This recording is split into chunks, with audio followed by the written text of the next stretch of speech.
சிம்மராசி பரிகார ஸ்தலமான புலிக்கால் முனிவர் பூஜித்த வரலாற்று சிறப்பு வாய்ந்த திருப்புலிவனம் வியாக்கிரபுரீஸ்வரர் ஆலயத்தின் பாலாலயம் இன்று நடைபெற்றது. இந்து அறநிலையத்துறை சார்பில் 36 லட்சம் ஒதுக்கீடு செய்யப்பட்டு புனரமைப்பு பணிகள் தொடங்கின.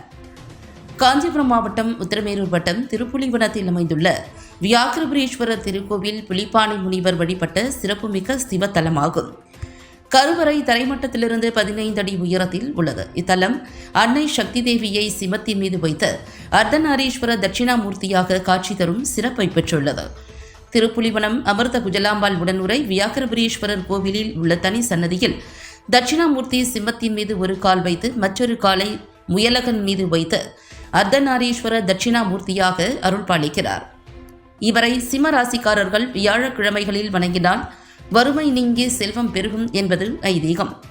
சிவன் சன்னதி கருவறையிலிருந்து சுரங்கப்பாதை காஞ்சிபுரம் மற்றும் உத்திரமேரூர் வரை செல்வதாக ஐதீகம். கலைநயமிக்க கோவில் பிரகாரத்தில் சித்தி விநாயகர், முருகப்பெருமான், தட்சிணாமூர்த்தி, நால்வர், சண்டிகேஸ்வரர், நவகிரகங்கள், சோமாஸ்கந்தர், வாராகி, பைரவர், சந்திரன், சூரியன், நந்தி, நடராஜர் ஆகிய தெய்வ சிற்பங்கள் உள்ளன. புலி பாதங்களை கொண்ட வியாக்கிரபாத முனிவர் காட்டில் ஈசனை வழிபட்டு ஜீவ சமாதி அடைந்ததாக வரலாற்றில் உள்ளது. இந்த தலத்தில் இறைவன் பக்தர்களின் துயரங்களை நீக்கி வேண்டிய வரங்களை அருள்பவராக காட்சியளிக்கிறார். இக்கோவிலில் கடந்த 2010ஆம் ஆண்டு கும்பாபிஷேகம் நடைபெற்ற நிலையில் 16 ஆண்டுகளுக்கு பின்பு இந்து அறநிலையத்துறையின் சார்பில் 36 லட்சம் ஒதுக்கீடு செய்யப்பட்டு இன்று பாலாலய திருப்பணிகள் நடைபெற்றுள்ளன.